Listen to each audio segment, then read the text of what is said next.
Alright, what's happening, y'all? It's your boy Rico from Street Scores, and another day, another mock, and this time is not mine. It is Jordan Reid's from ESPN. He also does work with the Draft Network as well. And also, unlike my mock drafts, where I go through like 7 rounds of our picks strictly, today we're just going to go through the first 11 picks leading all the way up to our pick.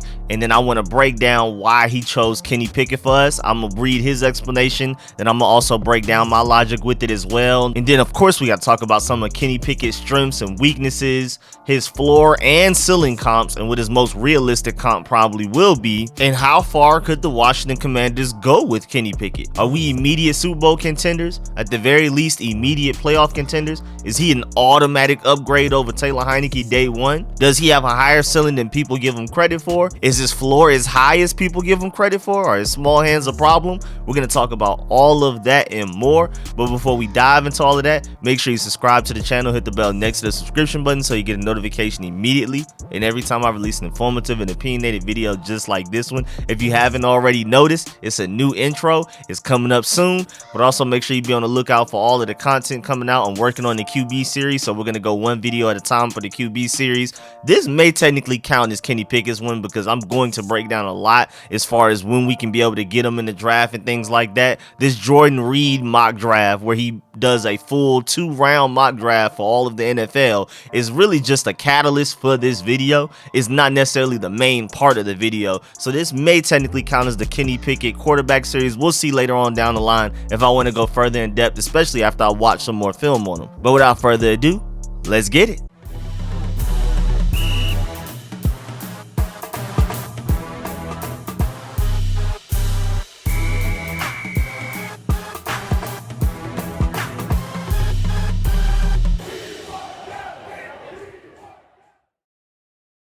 All right, so like I said, Jordan Reid mocked quarterback from Pittsburgh Kenny Pickett to the Washington Commanders with the 11th pick, and of course we got to discuss his floor, ceiling, and most realistic comps. Round 1, he has the Jaguars taking Evan Neal, offensive tackle from Alabama, and so that means that the Jaguars will be building around Trevor Lawrence. I mean, you don't take him first overall the previous draft and move on from him. Plus, he showed you a little something in that season finale against the Colts. That was a really embarrassing loss for the Colts. I really feel bad for Colts fans because they needed to beat the worst team in the NFL to make the playoffs, and they couldn't even do that, and the game wasn't even close. And I think the Jaguars, I mean, once they build around Trevor Lawrence, they can be successful because, again, he started to show a little something there. And I think you need to prioritize building around Trevor Lawrence rather than getting a top defensive player. And Evan Neal, I mean, really the only comp you can even try to compare him to as far as size, athleticism, and arm length and all of that type of stuff is probably Jordan Mailata over there at the Eagles. One of my favorites that I really wanted us to get in the draft. You can go back and look at the mock draft when he was coming out. I thought he may even go undrafted, just because he was this athletic freak with no experience of playing football at all. And now look at him, he's a franchise tackle. Whereas Evan Neal is basically the same build, but has been blocking against SEC defensive linemen for the past few years. So I think he's going to end up being really good. I think that's a good choice for the Jaguars, honestly. Then number 2, he has the Detroit Lions taking Kayvon Thibodeau, the edge from Oregon. And honestly, with things buzzing around the league lately, he may not even go top 5. First of all, a lot of people prefer Aiden Hutchinson. And secondly, he's just not this automatic top 2, top 3 pick like he was before the season started. He has athletic upside, but he is a raw talent. So that's going to be interesting to monitor. Then 3rd overall pick, you have Aiden Hutchinson, edge from Michigan. And I really like this guy. He's my favorite edge of the draft class. Even going against my Georgia Bulldogs, he wasn't very productive, but it's kind of like how Clemson played against Chase Young when it was Clemson versus Ohio State in the playoffs a couple of years ago. Now, it wasn't as bad because Aiden Hutchinson wasn't necessarily being like double teamed all game like Chase Young, but we did run plays away from him. We ran a lot of quick passing game. We allowed Stetson Bennett to scramble in between the tackles up the field. So Aiden Hutchinson was pretty much just a race from the game as far as having an impact because our offensive game plan was literally around working against him. Now, my boy Jamari Salyer did do a really good job of blocking him, but overall, I'm not going to let Aiden Hutchinson's draft stock plummet because of that Georgia versus Michigan playoff game. Then number 4 overall, Jordan Reid has the Jets taking the offensive tackle from North Carolina State, Ekem Ekwanwu. And this also makes sense. The Jets, just like the Jaguars, just took a quarterback very very high in the 2021 NFL draft, it's time to build around him. Mekhi Becton is a really good tackle. You need another one on the other side. Plus, Mekhi Becton was hurt a lot last year. So if they get him back healthy and draft the tackle from North Carolina State, they may be able to put together a nice offensive line to finally be able to block for Zach Wilson.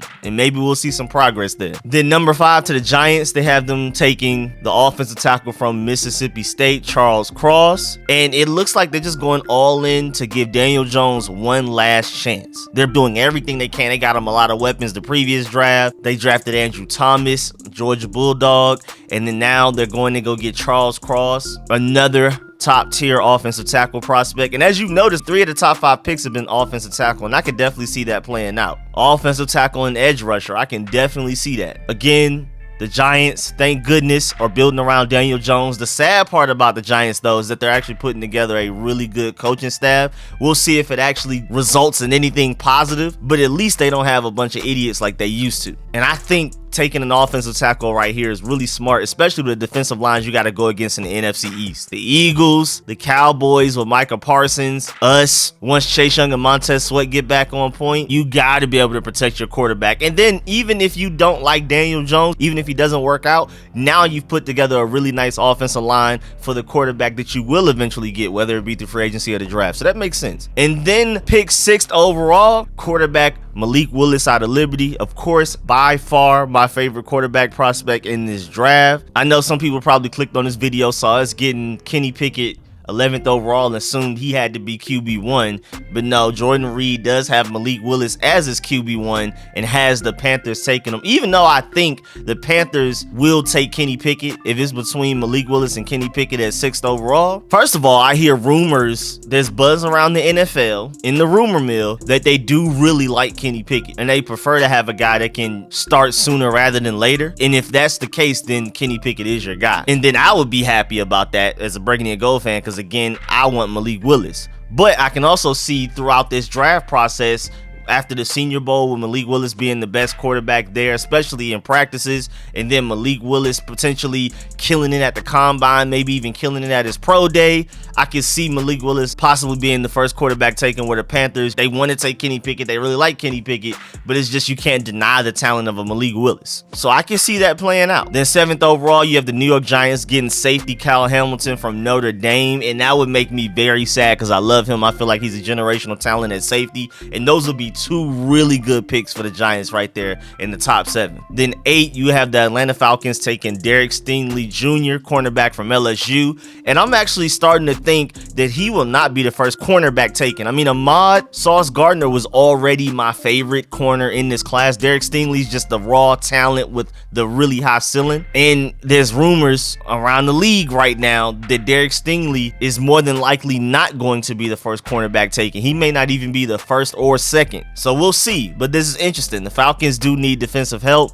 If they don't go quarterback, it's definitely time to build up some edge rushers or just take the best defensive talent available, which you could argue would be Derek Stingley right there. Again, if we're just talking about pure talent and potential. Then the Denver Broncos, they have them taking Devin Lloyd, linebacker from Utah. And I'm assuming that Jordan Reid made this move is because they're assuming that AJ Johnson will probably leave in free agency, and I hope the Washington Commanders get him, man. I really do. I know he would be going from like a 3-4 defense to like a 4-3, but we run nickel a lot of the time anyway, so I just want him on the team, and we'll figure it out from there. Really solid in run defense, and that's our biggest weakness on our defense right now, so I would love to go get AJ Johnson, and then that would cause the Denver Broncos to go get Devin Lloyd, even though, I mean, I could see them taking quarterback, but maybe they solve their quarterback issue in free agency. We'll see. Then the Jets, with their second of 2 top 10 picks, taking Garrett Wilson, wide receiver from Ohio State, and that's just adding to the already pretty talented receiving core, in my opinion. I think they already have 3 talented receivers, but I can see them going receiver right here. My thing with receivers, though, I just feel like there isn't a big enough gap between Garrett Wilson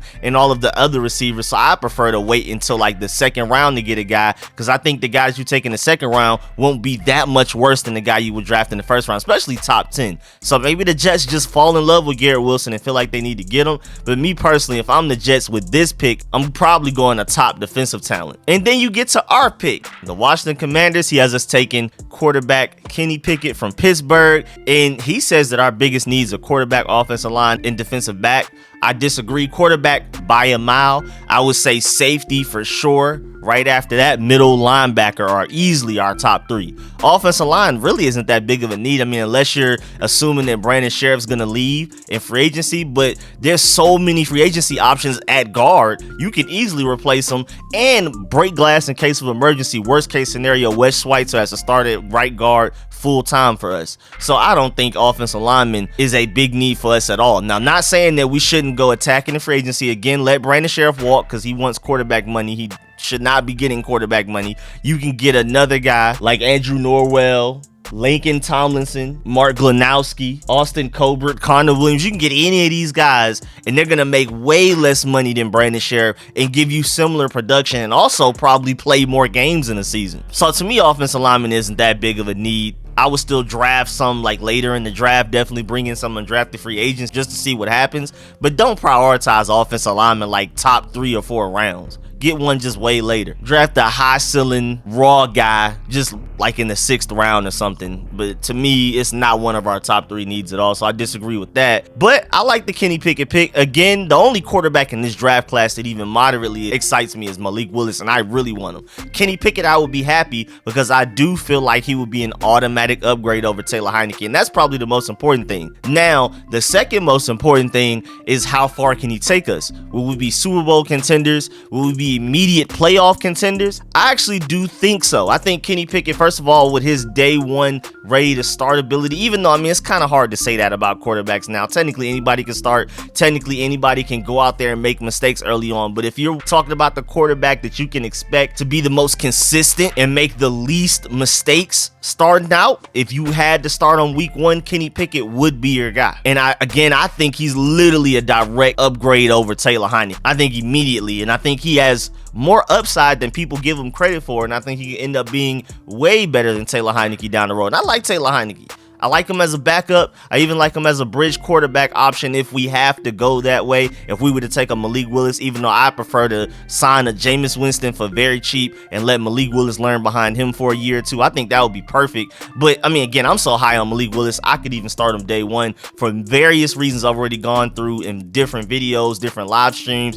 And if you don't believe me, if you want to take my word for it, go listen to Todd McShay talk about it. Go listen to the guys at the Draft Network. Go listen to Daniel Jeremiah and those guys talk about it. We're all on the same page with Malik Willis. His floor is nowhere near as low as a lot of people act like it is. But either way, this is focused on Kenny Pickett. And I do, again, most importantly, feel like this is a direct upgrade over Taylor Heinicke. Probably going to be a similar play style other than the fact that Kenny Pickett can also throw deep down the field. And he's just a better pocket processor. Now, a lot of people are worried about his hand size. And honestly, I wasn't until the rainy day in the Senior Bowl practices. I'm not sure if y'all already know, I've already reported on it in my video talking about Malik Willis being the best quarterback from the Senior Bowl practices. But on the second day of the Senior Bowl practices, when it was torrential rain, like sideways rain, super windy, pouring down everything, Malik Willis was the only quarterback unaffected. Kenny Pickett was even affected. And then Kenny Pickett had his best day when day 3 they moved to like a more indoor-like environment where it wasn't windy, wasn't rainy.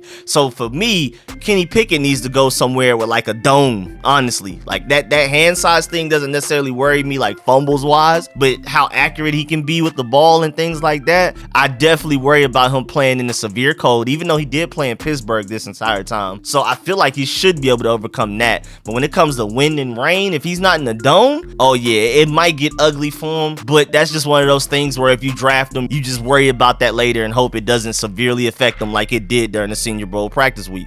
That should be like the main priority of the thing that he works on. Also, with his hand size thing, it's kind of give or take because there's a lot of small hands quarterbacks that have worked out. I mean, Joe Burrow, most notably, Pat Mahomes, Michael Vick, Tony Romo, a lot of them, more than you would think. But at the same time, he has smaller hands than all of those guys. We'll get the official measurements at the combine because it seems like everybody got their hands measured except for him at the Senior Bowl practices because he was double jointed and something happened. I guess he opted to not get his hands measured yet, even though, I mean, again, eventually it's going to have to get measured at the combine. But apparently his hands are even smaller than all of those other guys I just gave you an example of. So we'll see. Maybe his small hands are stretching it. But again, he played in the cold all the time at Pittsburgh. You just got to worry about him playing in rainy, torrential weather. As long as he gets drafted to a team with a dome, which we don't have, he's going to be out there in the elements at all times. I think he should be straight. And I think even if we were to take him, I feel like it would work out overall. Again, as long as he focuses on fixing that Kenzan piece and Scott Turner,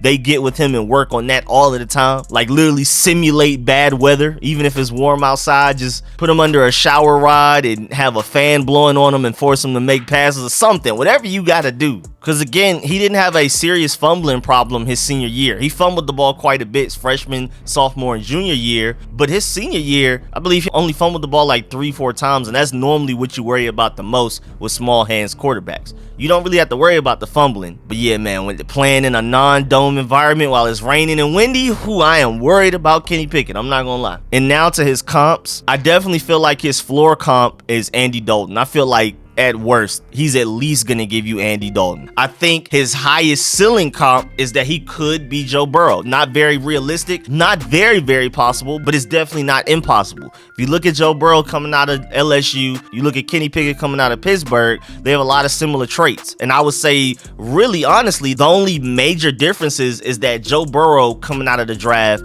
had one of the most elite pocket presences we've seen from a quarterback coming out of the draft in many years. Like that was like his best trait. And it's sad too because people forget how elite his pocket presence is because his O-line is just so bad for Cincinnati that he's out here getting sacked 9 times a game in the playoff. But with a really good offensive line, he would remind you a little bit of Tom Brady with his pocket presence. And I feel like that's probably the biggest gap in traits between Joe Burrow and Kenny Pickett. Also, coming out of the draft, Joe Burrow, I would say, was more accurate, but you could argue Kenny Pickett has a similar arm, maybe even slightly stronger. But that's not to say that Kenny Pickett isn't very accurate. It's just not that Joe Burrow level of, I don't even know how he threw that pass type of accurate yet, like just the insane elite touch. Kenny Pickett has really good touch, but it's just not what Joe Burrow had coming out of college. So on his best day, if he fully develops in every way possible, he could be a Joe Burrow. But my most realistic comp for him is honestly Derek Carr. I think Derek Carr is the most realistic scenario.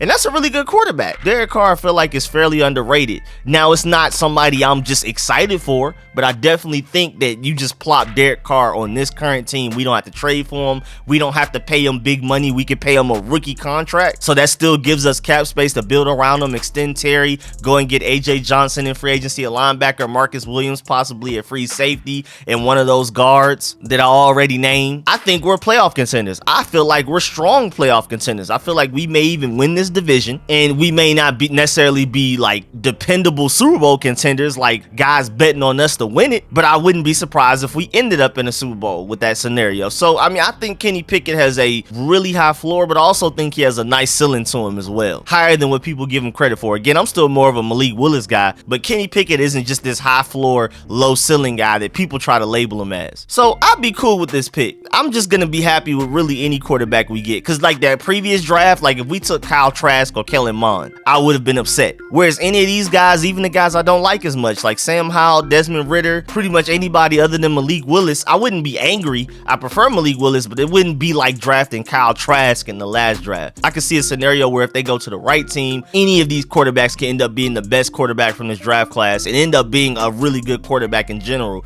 and even potentially be like a top 15 quarterback. Malik Willis, though, is the only quarterback in this entire draft class that is top 7 quarterback potential, like it just built in them as far as traits. So that's why, I mean, any of these quarterbacks I'd be okay with. No matter who we end up taking, I'm gonna get behind them. I'm gonna try to figure out, I'm gonna look at Scott Turner's offense and see how we can make it work and bring out the best in that quarterback, expose their strengths, hide their weaknesses. You can take any of these quarterbacks, any of these top quarterbacks from this draft class, and I think you can plop them into this offense and we can become a playoff contending team if things work out for each of those guys. But Kenny Pickett is definitely the safest option. Malik Willis is definitely your best ceiling. And before we go to read what Jordan Reid said about this pick, he said, quote, "The Commanders have to upgrade at quarterback, and they'll likely be in the running for veterans via free agency or trade to provide competition for Taylor Heineke." I mean, you get Russell Wilson or any of those other guys, it's not competition.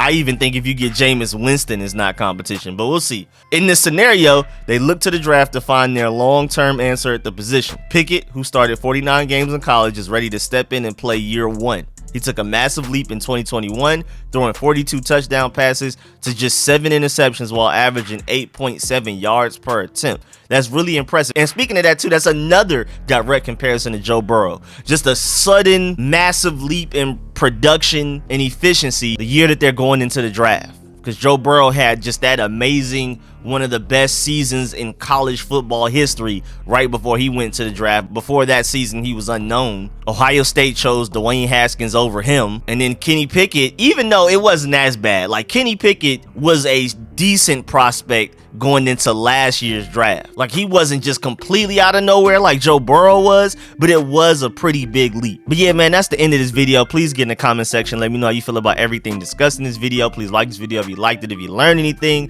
definitely get in the comment section. Let me know how you feel about taking Kenny Pickett 11th overall. First of all, do you even think he'll make it to the 11th overall? Do you think another team will trade ahead of us? Do you think Carolina will take him like I think they will if he's available there at their pick with the 6th overall pick? Do you like Kenny Pickett? Do you agree with my floor, most realistic and ceiling comps for him? Andy Dalton to Derek Carr to Joe Burrow. Do you feel like we're instant playoff contenders with him? Do you feel like we're even possibly Super Bowl contenders with him? And of course, man, I appreciate all of the support, man. Shouts out to everybody that supports the stream. Shouts out to everybody that pulled up to the Senior Bowl stream, left a like, and a special shouts out to everybody that donated to the stream, man. I really appreciate y'all. And of course, man, I appreciate all of my sponsors, especially my Pro Bowl sponsors whose names you scroll on the screen right now. I'll catch y'all later. I'm out.